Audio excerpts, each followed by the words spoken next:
بھائی وقت دیں حالات کو، حالات بدل جاتے، تبدیلی آ جاتی۔ اللہ تبارک و تعالیٰ کمزوروں کو طاقتور کر دیا کرتا ہے، غریب کو امیر بنا دیا کرتا ہے۔ اللہ تبارک و تعالیٰ ان لوگوں کو جن کی کوئی آواز سننے والا نہیں ہوتا، ان کی چھوٹی آواز کو اللہ قوت دے دیتا ہے، طاقت دے دیتا ہے۔ شرط یہ ہے کہ آپ استقامت کا مظاہرہ فرمائیں، صبر کا مظاہرہ فرمائیں، آپ تھوڑا اپنی زندگی میں ٹھہراؤ لائیں، آپ تھوڑا حوصلہ کریں۔ آپ فوری طور پر وہ راتوں رات امیر ہونا، راتوں رات باوقار ہونا، راتوں رات چھا جانا۔ ہمارے ایک بزرگ فرمایا کرتے تھے، جتنا تیز دوڑو گے نا سامنے سے ہوا بھی اتنی تیز ہی پڑے گی۔ فرماتے تھے اگر بس پہ سیٹ نہیں نہ ملی، پچھلی بس کا انتظار کر لو، چھت پہ بڑی ہوا لگتی ہے، اور اگر تم جلد باز ہونا کہ جانا میں نے ابھی ہے، تو فرمایا پھر چھت پہ بیٹھنا پڑے گا تو ہوا بڑی تیز پڑے گی۔ پھر تھوڑا کر کے، حوصلہ کر کے، احتیاط کے ساتھ آپ سفر کریں، اپنی زندگی میں وہ استقامت لائیں جو ہمارے بزرگوں کا طریقہ ہے، وہ حوصلہ لائیں جو ان کو بڑا کرتا تھا، وہ والا ماحول لائیں جس سے ان لوگوں کے اندر طاقتیں آئیں۔ تو بھائی یاد رکھیں، آپ حالات کو وقت دیں، حالات کو۔ آپ چلے گئے ڈاکٹر کے پاس دوائی لینے، اس نے آپ کو دوائی دے دی 1 مہینے کی، اس نے کہا ایک گولی صبح کھانی ایک شام کھانی، یہ سیرپ ہے اتنا بڑا، 1 چمچ صبح پینا 1 شام پینا ہے۔ تو آپ نے کہا نہیں، میں نے تو 2 گھنٹے میں ٹھیک ہونا ہے، تو ساری بوتل ہی نہ پی جاؤں، ساری گولیاں اکٹھی نہ کھا جاؤں، چونکہ ٹھیک جو ہونا ہے ہو جائیں گے آپ ٹھیک۔ وہ کہتا ہے 1 چمچ پینا ہے، 2 نہ پی لینا، یہ دوسرا اثر بھی ہو سکتا ہے، سائیڈ افیکٹ بھی ہو سکتے ہیں۔ آپ اس کو احتیاط سے لینا، اور کچھ گولیاں ایسی ہیں جو ڈاکٹر کہتا ہے پوری نہیں کھانی، آدھی کھانا، تو پھر پوری کھا لیتے ہو۔ بھائی تھوڑا انتظار کریں، آپ جہاں کھڑے ہیں، جس مقام پہ کھڑے ہیں، استقامت کا مظاہرہ کریں، تھوڑا وقت دیں، بڑی بات نہ کریں لیکن تھوڑا ٹائم دیں، تھوڑا حوصلہ کریں۔ ہم فوراً رزلٹ اناؤنس کرتے ہیں، فوراً۔ میرے سنگی کئی دفعہ کہتے ہیں کہ حضرت صاحب آپ کیسا محسوس کرتے ہیں؟ تو میں کہتا ہوں میں تو سیدھا محسوس کرتا ہوں۔ ہمیں لوگ فون کرتے ہیں ٹائم دو، جس کو دے دیا اس کے کاغذوں میں ویری گڈ ہے، اور جس کو نہیں دیا وہ سلام بھی نہیں لیتا، فون بند کر دیتا ہے، چھٹی۔ ویری گڈ آپ اس کے کاغذوں میں ہے جس کی بات پہ آپ پورے، اور جس کو آپ کہہ رہے ہیں کہ نہیں ذرا تو پیار کر، محبت کر، تو ٹائم دے، تو وہ اس بات کے لیے تیار ہے۔ تو آپ صبر کریں، آپ حوصلہ کریں، آپ جس سٹیٹس میں، اور زندگی میں یاد رکھیں، جتنا کوئی آپ کو اونچی اور بڑی جگہ پہ بیٹھا نظر آئے گا نا، اتنا زیادہ آزمائش کا شکار ہوگا وہ شخص۔ اس کے لیے روز ایک چوراہا ہے، روز ایک چوک ہے۔ اگر 20 لوگ آپ سے روزانہ رابطے میں ہیں تو آپ ایک جگہ پہ جا سکتے ہیں، یا 2 جگہ پہ 17-18 نے آپ سے ناراض ہونا ہے۔ آپ محسوس کریں اس بات کو۔ آپ جہاں بیٹھے ہیں، جس اسٹیج پہ آپ بیٹھے ہیں، آپ اپنی سیاسی جماعتوں کو دیکھ لیں، 10 بندے نکل کے ادھر چلے جاتے ہیں تو 5 نکل کے ادھر چلے جاتے ہیں، تو 6 اپنے الگ ایک گروپ بنا لیتے ہیں، تو 7۔ تھوڑا حوصلہ کریں، وقت دیں، حالات وقت پر تبدیل ہو جایا کرتے ہیں، سچائیاں ثابت ہو جاتی ہیں۔ جلد بازی والے ماحول سے نکلیں، حوصلہ، توانائی، یہ درست ہے کہ ہم انسان ہیں، کمزور ہیں، ہمیں پریشانی ہوتی، ہمارے اعصاب پر چیزیں سوار ہوتی ہیں، ہم ٹینشن بھی لیتے ہیں، لیکن بہرحال جب آپ کو آپریشن کرانا ہے تو پھر آپ کو تھوڑی دیر کے لیے آنکھیں بند رکھنی پڑیں گی۔ جب آپ کو ٹھیک ہونا ہے تو پھر آپ کو بیماری کو وقت دینا ہی پڑے گا، پھر آپ کو انتظار کرنا ہے، اور وقت بہت بڑا منصف ہے، اور بھائی بہت بڑے فیصلے ہو جاتے ہیں، بڑے بڑے انصاف ہو جاتے ہیں۔ اگرچہ وقتی طور پر فضا کچھ اور بنتی ہے، لیکن سچ ہمیشہ سچ ہوتا ہے، حق ہمیشہ حق ہوتا ہے، حق نکھر جایا کرتا ہے۔ بہت سارے جھوٹ اور پراپوگنڈے کے بیچ میں سے سچ میں طاقت ہوتی ہے، وہ خود اپنی قوتیں بنا کے بیچ میں سے اڑ جایا کرتا ہے، اور اڑ کے وہ چھا جایا کرتا ہے، اس کے اندر قوت ہوتی ہے، ہمت ہوتی ہے۔ وقت دیں، حالات کو ٹائم دیں، آپ دیکھیں کتنی جلدی حالات بدلتے ہیں۔ بڑا نام ہے امام احمد بن حنبل کا، بڑا تذکرہ ہے، بڑا کچھ ہے۔ پتہ ہے آپ کو کہ امام احمد بن حنبل کتنا عرصہ جیل میں رہے ہیں؟ امام صاحب کو اتنے درے مارے جاتے تھے کہ جب آپ کا کرتا اتارا جاتا تھا تو اس سے خون نچڑ رہا ہوتا تھا۔ آج ہم مسند امام احمد بن حنبل اے سی والے کمرے میں بیٹھ کے پڑھتے ہیں، اور جب ہم اس کا حوالہ دے رہے ہوتے ہیں تو ہم کہہ رہے ہوتے ہیں تو پتہ میں کتنا بڑا آدمی ہوں، 14 جلدوں کی کتاب میں سے حوالہ دے رہا ہوں۔ اس بندے سے پوچھو جس نے لکھی ہے، اس سے پوچھو جس نے یہ کمال کیا ہے۔ اور اتنا بڑا آدمی اور سچا اور بادشاہ مار رہا ہے. ایک دن اس نے تانا بھی دیا, کہنے لگا احمد بن حنبل مجھے بھی پتہ ہے آپ ٹھیک ہیں اور آپ کو بھی پتہ ہے آپ ٹھیک ہیں, ظلم ہو رہا ہے, زیادتی ہو رہی ہے, پر لوگ آپ کی سپورٹ کیوں نہیں کر رہے؟ دنیا آپ کے پیچھے کیوں نہیں چل رہی؟ کوئی آپ کے ساتھ کیوں نہیں آ رہا؟ تو امام احمد بن حنبل کہنے لگے اتنا ہی کافی نہیں کہ تم میرے اوپر ظلم کر کے بھی مجھے سچائی کہہ رہا ہے, یہ میری جیت کافی نہیں. اور فرمایا اگر تو نے رزلٹ دیکھنا ہوا نا تو تیرا اور میرا رزلٹ جنازے والے دن نکلے گا. حضرت سلطان بہو سے کسی نے کہا تھا زندگی میں بڑے مرید ہوئے, کہنے لگے نہیں, رب دا طالب کوئی نہیں ملیا, جو ملیا طالب زردہ ہو. آئے ہیں لوگ تویز دھاگا لینے, رب دا طالب کوئی نہ ملیا, جو ملیا طالب زردہ. وہ لینے آئے تھے تویز, ہم نے بھی دیکھ کے بھیج دیا, بات ختم ہو گئی. شاہ بقی الدین ابن مخلد کے استاد فرمانے لگے کہ بیٹا تیرا ظرف بڑا ہے اور میرا علم تھوڑا ہے, اگر تو نے صحیح طرح پڑھنا ہے تو بغداد امام احمد بن حنبل کے پاس چلا جا, صحیح طرح پڑھنا, پھر وہ تیری تشنگی ختم کریں گے, تیری پیاس بجھا دیں گے, چلا جا. کہتے ہیں میں کشتی میں بیٹھا آنے کے لیے, رستے میں طوفان آ گیا, کشتی کو جانا کہیں اور تھا, چلی کہیں اور گئی. ایک جزیرے پہ ہم اترے. فرماتے ہیں کہ وہاں پیسے ویسے بھی ختم ہو گئے, پتے کھا کے گزارا کرنا پڑا. بغداد کی سمت کا تعین کر کے پتہ کر کے اس طرف میں چلنے لگا پیدل.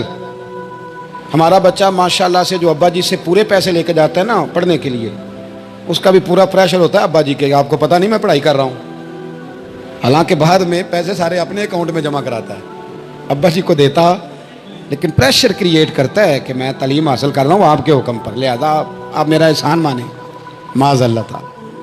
کہتے میں تعین کر کے بغداد کی سمت چلنے لگا, شہر بغداد دی کی یہ نشانی. کہتے میں جا رہا ہوں اس سمت, پتے بھی کھانے پڑے رستے میں, 1.5 مہینہ لگا تو میں بغداد پہنچا. اب میں نے لوگوں سے پوچھا کہ امام احمد بن حنبل کا مدرسہ کہاں ہے؟ جب میں نے کہا نا امام احمد بن حنبل, تو ایک زمانے میں نام بجتا تھا, ڈنکا بجتا تھا, آج جیل میں. جب کہا نا امام احمد بن حنبل تو جس سے پوچھا کہنے لگا چپ کر جا, ان کا ذکر نہ کرنا, ان کا نام لیتا ہے جیل ہی جاتا ہے, ان کا نہ نام لینا, خبردار. کہتے میں نے کہا کیا ہوا؟ کہ بادشاہ مخالف ہو گیا, امام صاحب کا دارالعلوم تو بند ہو گیا, وہ تو گھر میں قید ہیں. توجہ ہے میری بات پر؟ یہ ذوق اگر اسٹوڈنٹ کا بنتا ہے نا تو استاد پڑھانے والا نہ بھی نہ ہو تو وہ استاد کے سینے سے علم کھینچ لیا کرتا ہے, کھینچ لیا کرتا ہے. خواجہ فقیر محمد چرائی رحمۃ اللہ علیہ کے ایک مرید تھے, تو حضرت نے انہیں بڑا کچھ نوازا, تو کچھ لوگ کہنے لگے حضرت جی اسی کو سارا کچھ دے دیا ہے. فرمانے لگے بیلیاں ادیاں داواں ہی بڑیاں سن, یہ تو مینوں ریڑک کے مکھن کٹ کے لے گیا ہے, ادیاں داواں ہی بڑیاں سن. کچھ لوگ ہوتے ہیں نا پیارے, انہیں طریقہ ہوتا ہے دعا لے لیتے ہیں, اور کچھ کہتے رہتے ہیں حضرت جی دعا کرنا, اور دعا لینے والا کام کوئی نہیں کرتے, کہتے رہتے ہیں دعا کرنا.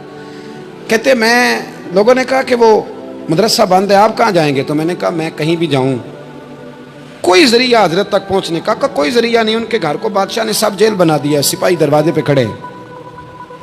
آپ نے فرمایا پھر بھی ایک بندہ کہنے لگا اتنی نیکی کر سکتا ہوں کہ میں تمہیں ان کا دروازہ دکھا سکتا ہوں. اب فرمانے لگے میرے لیے اتنا بھی کافی ہے, ذکر حبیب کم نہیں وصل حبیب سے, اتنا بھی میرے لیے کافی ہے. اس نے دور سے کھڑے ہو کے کہا وہ جہاں سپاہی کھڑے ہیں نا وہ امام صاحب کا دروازہ ہے. شاہ بقی الدین صاحب کہتے ہیں میں نے کہا تو اب جا, اب دیکھنا میں علم کیسے حاصل کرتا ہوں. صبر دیکھو, استقامت دیکھو, حوصلہ دیکھو. آپ فرماتے ہیں کہ میں نے نا اپنے سر سے ٹوپی اتار کے کسی کو دے دی, اور بال میں نے بخیر ڈالے سارے, ایک جگہ سے 2 جگہ سے کرتا میں نے پھاڑ لیا, ہاتھ میں نا میں نے پیالہ پکڑ لیا مانگنے والا, تینوں لب دیا آپ گواچے. میں نے نا پیالہ پکڑ لیا ہاتھ میں مانگنے والا, اور جس گلی میں امام صاحب کا گھر تھا نا پہلے کونے پہ صدا لگائی 1 دینار کا سوال ہے. کہتے ہیں 1 دینار ملا, پھر دوسرے دروازے پہ آیا, 1 دینار ملا, پھر تیسرے دروازے پہ آیا. مجنو بن کے وچ بازاراں کدی ککھاں وانگ رلائے, تے کدی کہایا کنبا سارا سر نیزے اتے چڑھائے. سجنا یار مناؤن دی خاطر اساں کی پیس بٹائے. فرماتے ہیں میں نا مانگنے والا, بھکاری بن کے مانگنے والا, میں امیر باپ کا بیٹا تھا پر میں مانگنے والا بن گیا. میں نے پھٹے پرانے کپڑے, ایک دروازے پہ 1 دینار. امام صاحب کا بھی دروازہ آیا, کہتے میں نے صدا دی 1 دینار چاہیے تھا. کہتے امام احمد بن حنبل دروازے تک آئے, اور جب میرے پیالے میں کاسے میں دینار ڈالنے لگے تو میں رو پڑا.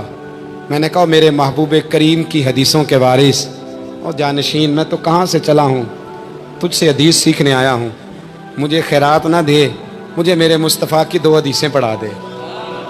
تو کہتے ہیں شیخ کی آنکھوں میں، امام صاحب کی آنکھوں میں آنسو آ گئے. فرمانے لگے یار میں بھی سوچ رہا تھا اسٹوڈنٹ ہی کوئی نہیں، کس سے حبیب کی باتیں کروں، آج تو پڑھا دوں گا تو کل کیسے آئے گا. عرض کی حضور جب تک آپ جیل میں رہیں گے میں بھکاری بنا رہوں گا. مانگنا جو ہے نوکر کی تے نخرا کی، جب لینا جو ہے تو ختم ہو گئی بات، پیالہ سیدھا رکھیں گے. آپ فرماتے ہیں کئی مہینے، 1 2 4 دن نہیں، کئی مہینے میں ہاتھ میں نہ پیالہ لے لیتا اور گلیوں میں گھومتا. 1 دینار کا سوال ہے. استقامت، صبر، حوصلہ. آپ فرماتے ہیں امام احمد بن حنبل کا دروازہ آتا تو وہ 1 دینار بھی روز دیتے اور حدیثیں بھی روز ہی پڑھاتے. آپ فرماتے ہیں کہ پھر وقت بدل گیا، پھر حالات تبدیل ہو گئے، بادشاہ چلا گیا اور نیا آ گیا. فرماتے ہیں وہ امام صاحب کا عقیدت مند تھا، اس نے مدرسہ بڑا بنا کے دیا، اس نے مسند بچھا کے دی. پہلے دن جب امام صاحب مسند حدیث پر جبہ پہن کر، امامہ باندھ کر، خوشبو لگا کر ممبر پر بیٹھے حدیثیں بیان کرنے، فرماتے ہیں جب میں آیا نا سامنے تو میں انہیں دیکھ کے رو پڑا، وہ مجھے دیکھ کے رو پڑے. فرماتے ہیں انہوں نے کہا رستہ چھوڑ دو، اسے آگے آنے دو. جب میں آگے آیا تو امام صاحب فرمانے لگے پہلے بھی بڑا پڑھایا تھا، اب بھی زندگی بھر پڑھاؤں گا، پر جس صبر اور استقامت سے تو نے پڑھا ہے، جو مزہ ان دنوں میں آیا ہے شاید دوبارہ کبھی نہ آئے. تھوڑا حوصلہ پیدا کریں، تھوڑا استقامت کا مظاہرہ کریں.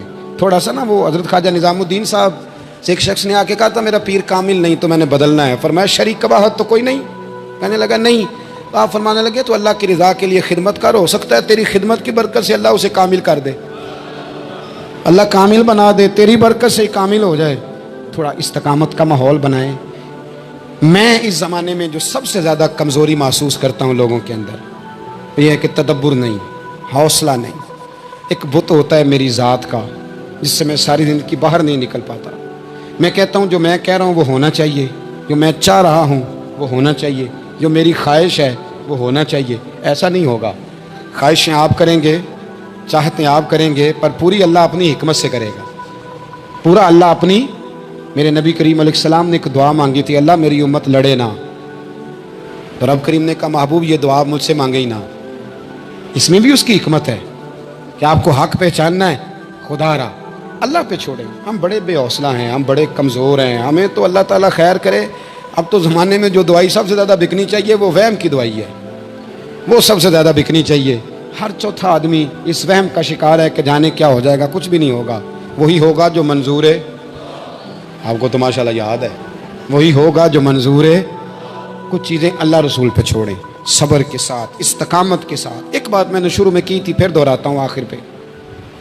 یہ سوچ لیں کہ آپ حق پہ ہیں کہ نہیں، آپ سچے ہیں. کہ حضرت عبداللہ ابن زبیر امام حسین کے بعد یزیدی فوجوں کے خلاف نکلے تھے. آپ کے کچھ ساتھی شہید ہو گئے تھے اور کچھ پیچھے کی طرف چلے گئے تھے، پسپا ہو گئے تھے. حضرت عبداللہ ابن زبیر اکیلے رہ گئے تھے. اس وقت آپ کی والدہ حضرت اسماء بنت ابی بکر صدیق 90 سال عمر تھی اور آنکھوں سے نابینا تھی. فرماتے ہیں میں اپنی اماں سے مشورہ کرنے آیا. میں نے کہا اماں میرے کچھ ساتھی پیچھے چلے گئے، کچھ شہید ہو گئے، میں جہاد میں اکیلا رہ گیا ہوں، حکم کیا ہے؟ تو اماں کہنے لگی عبداللہ پہلے یہ بتا تو حق پہ ہے کہ نہیں. میں نے کہا اماں ہوں تو میں حق پہ، پر مجھے تیری بڑی فکر ہے، تیری 90 سال عمر ہے، یہ تو میرے جو مقابلے والے ہیں یہ تو بڑے سخت گیر لوگ ہیں، میری لاش کے ٹکڑے ٹکڑے کر دیں گے، تو برداشت کر لے گی؟ تو حضرت اسماء نے پتہ کیا دلیرانہ جواب دیا تھا کہ بیٹا بکرے کو تکلیف صرف ذبح ہوتے وقت ہوتی ہے، جب اس کی کھال اتارتے ہیں پھر اسے کوئی تکلیف نہیں ہوتی، جب اس کے ٹکڑے ٹکڑے کرتے ہیں اسے کوئی تکلیف. تو کہا بیٹا حوصلے کے ساتھ رہنا، صبر کے ساتھ رہنا. اگر تو حق پہ ہے پہلے یہ دیکھ لے، اگر آپ حق پہ ہیں، اگر نہیں تو توبہ کر کے حق پہ آئیں. اور اگر آپ حق پہ ہیں تو پھر آپ یہ ذہن بنا لیں کہ حالات بدلیں گے اور جو آپ کا نظریہ ہے وہ غالب آ کے رہے گا. اگر آپ حق پہ ہیں تو پھر اللہ آپ کو توفیق دے گا. لیکن زندگی میں ان چیزوں سے بچیں. امام اعظم کے خلاف سازش رچی گئی. امام صاحب رحمۃ اللہ تعالیٰ علیہ کے پاس ایک بی بی دوڑی، حضور مسئلہ پوچھنا. آپ عورتوں سے ملا نہیں کرتے تھے. میں نے سوال کرنا ہے جی. جلدی جلدی سے اندر آ گئی. عورت جیسے ہی اندر داخل ہوئی باہر شور ہو گیا. امام صاحب کے پاس عورت ہے، اس نے بھی شور کر دیا کہ معاذ اللہ ثم معاذ اللہ. دست درازی کیا امام اعظم نے. لوگ امام صاحب سے کہنے لگے, اب پروپیگنڈا ہو گیا, سارے شہر میں بات پھیل گئی, حضور آپ جواب دیں, آپ بھی کوئی بات کریں. فرمانے لگے کیا جواب دوں, بی بی اکیلا تھا, میں اندر آئی ہے, باہر شور ہوا ہے, عورت کہہ رہی ہے میں اکیلا تھا, میں جواب دوں بھی تو میری گواہی کون دے گا, میرے ساتھ کھڑا کون ہوگا, اس وقت کون ہے جو اٹھ کے کہے گا کہ نہیں نہیں ایسی بات کوئی نہیں, یہ تو ماحول تو اور رخ اختیار کر گیا, تو حضور اب کیا کرنا ہے. آپ فرمانے لگے کرنا کیا ہے, میں کوئی لوارث ہوں, رب رسول کا ماننے والا ہوں, میں فیصلہ اپنے اللہ پہ چھوڑتا ہوں. وہ بھی تو عدالت ہے نا. مصیبت یہ ہے کہ میں اور آپ سارے فیصلے خود کرنا چاہتے ہیں, حالانکہ خود کچھ فیصلے چھوڑ دینے چاہیے, وہی ہو تو بہتر ہے. فرمایا اللہ رسول پہ چھوڑتا ہوں, ختم ہو گئی بات. اب میں دلیل دوں گا بھی تو میری سنے گا کون. اس طرح کے ماحول میں کئی دفعہ آپ دلیل دیتے بھی ہیں تو کوئی سننے کو تیار, وقت فیصلے کرتا ہے, کون سنے گا. فرمایا بس ٹھیک ہے. لے گئے پکڑ کے کوتوال کے پاس, تھانے میں بند کر دیا. اب اتنا بڑا امام ہے, تھانے میں بند ہے, عورت بھی باہر بٹھا دی گئی. امام صاحب نے اس سے کوئی ڈسکس نہیں کی. جب اندر تشریف لے گئے, سپاہی 2-3 کھڑے تھے. امام صاحب, او ہو, رب کریم کے بندوں کا وہی طریقہ. امام صاحب نے وضو کے لیے پانی مانگا, اور پھر امام اعظم نے نفلوں کی نیت باندھی, اور 2 رکعتیں پڑھ کے کہنے لگے مالک عزتیں بھی تیرے پاس ہیں, ذلتیں بھی تیرے پاس ہیں, تو جس حال میں ابو حنیفہ کو رکھے گا مجھے شکوہ کوئی نہیں, میں تیری رضا پہ راضی ہوں, جیسے تو چاہے میں راضی ہوں تیری رضا پہ. امام صاحب دعا مانگ رہے تھے تو آنسو ہاتھوں پہ گر رہے تھے. نہ کبھی مصلی بھی آباد کریں, نہ کبھی دنیا کو تو دکھڑے بڑے سنا لیے, نہ 2 رکعتیں پڑھ کے روئیں رب کی بارگاہ میں, محبوب کا وسیلہ پیش کریں, نہ اسے بھی تو منائیں نا. امام صاحب کے آنسو گرنے لگے. سپاہی بھی پریشان تھے. وہ بی بی نہ خود ہی اٹھی اور امام صاحب کے قریب گئی, کہنے لگی پہلے مجھے دنیا والے کہتے تھے, اب میں سمجھ گئی ہوں آپ تو رب کریم کے نیک بندے, اب نہ روئیں. سویرے جانا ہے نا قاضی کی عدالت میں, تو میں سویرے گواہی دوں گی کہ میں نے جھوٹا الزام لگایا تھا, آپ ناراض نہ ہوں. امام صاحب فرمانے لگے اس سے نہیں بات بنے گی, اگر تو نے کچھ کرنا ہے تو جو میں کہتا ہوں وہ کر. امام اعظم تھے نا, جو میں کہتا ہوں وہ کر. اس نے کہا جی وہ کیا. آپ فرمانے لگے اب تیری گواہی سے بھی بات اور ہو جائے گی, اس کو کہہ لیا ہے, اس کو منا لیا ہے, اس کی منت کر لی ہے, اس کو رشوت دے لی ہے, حالات کا تقاضا اب اور ہے, اب اس کا جواب بھی کچھ اور ہی ہے. با پردہ عورت تھی, برقعے میں لپٹی ہوئی, اس کو گھر بھیج دیا. وہ کوتوال سے کہنے لگی میں بیمار ہوں, مجھے چھٹی دے دو, سویرے آ جاؤں گی.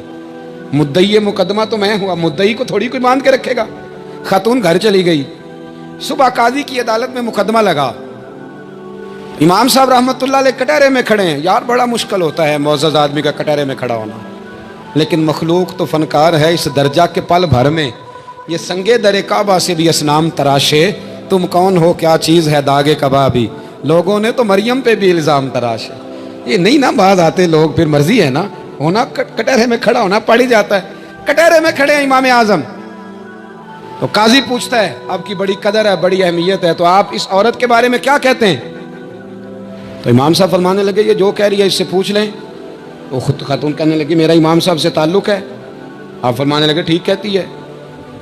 ساری بھری عدالت سب لوگ حیران, حضرت تعلق ہے. فرمایا ہاں. کس طرح. فرمانے لگے میری بیوی ہے, زوجہ میری اہلیہ ہے. جناب کس طرح. فرمایا محلے کی بیویاں بلا لو, اس کے ابا کو بلا لو, چہرہ دکھا لو. وہ سارے لوگ جمع ہو گئے, چہرہ کھول کے دیکھا تو امام صاحب کی زوجہ تھی.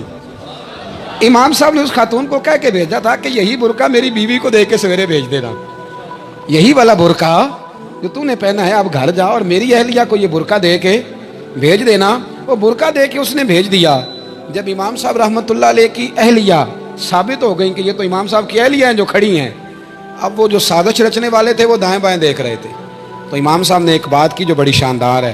فرمایا تدبیریں تم نے بھی کی تھی, پر جو تدبیر میرا رب فرماتا ہے نا, جو تدبیر میرا, فرمایا یہ ابو حنیفہ کی تدبیر نہیں, یہ تدبیر میرے اللہ کی ہے جو اس نے مجھے عطا فرمائی, مجھے سجھائی. اب قاضی صاحب نے حکم دیا کہ جتنے لوگوں نے الزام لگایا وہ سارے معافی مانگیں. وہ آئیں جس نے بات کی. بھائی وقت کو دیکھیں, فیصلے اللہ کے حوالے کریں. ہم لوگوں نے جھگڑے کر کے, دلائل دے کے, بحث کر کے معاملات کو اتنا الجھا لیا ہے. آپ یقین کریں ایک خاندان کی 15 میٹنگیں اور پنچایتیں ہو جاتی ہیں, پر رزلٹ صفر ہے. وہ جی وہ فلاں چودھری صاحب اس کے ساتھ مل گئے تھے, فلاں آدمی ادھر چلا گیا تھا. آپ تھوڑا وقت دیں, صبر کریں, استقامت کا مظاہرہ کریں. آپ دیکھیں حالات کس کروٹ بیٹھتے ہیں. کئی دفعہ صلح کی پیشکش کی جناب ابو سفیان کو, لیکن وہ مانتے نہیں تھے. حضرت عباس فرماتے ہیں میں نے کئی دفعہ انہیں کہا, حدیبیہ میں بھی میں نے کہا, انہوں نے سخت شرائط کے ساتھ صلح کی, لیکن جب حضور لشکر لے کے گئے نا میدان میں, توجہ ہے میری بات پر, 10,000 کا لشکر گیا تو پھر ابو سفیان خود اٹھ کے حضرت عباس کے گھر گئے, کہنے لگے میں نے تو آج آپ کے بھتیجے کی شان دیکھی ہے. تو حضرت عباس کہنے لگے ابھی بھی وہیں کھڑے ہو, یہ بھتیجے کی شان نہیں, یہ اللہ کے محبوب کی شان ہے, یہ رسول کائنات کی شان ہے صلی اللہ علیہ. تو کہا اب میں صلح کرنا چاہتا ہوں, اب میری صلح کرا دو. وہاں بھی حضور نے یہ نہیں فرمایا جب ہم کہتے تھے تو کیوں نہیں آتا تھا, جب ہم معاہدات کرنا چاہتے تھے تو کیوں نہیں آتا تھا. میرے محبوب نے عزت دے دی, فرمایا تیرے ساتھ بھی صلح ہے, تجھے بھی معافی ہے, اور جو تیرے گھر میں داخل ہو جائے گا اسے بھی معافی ہے. ختم ہو گئی بات.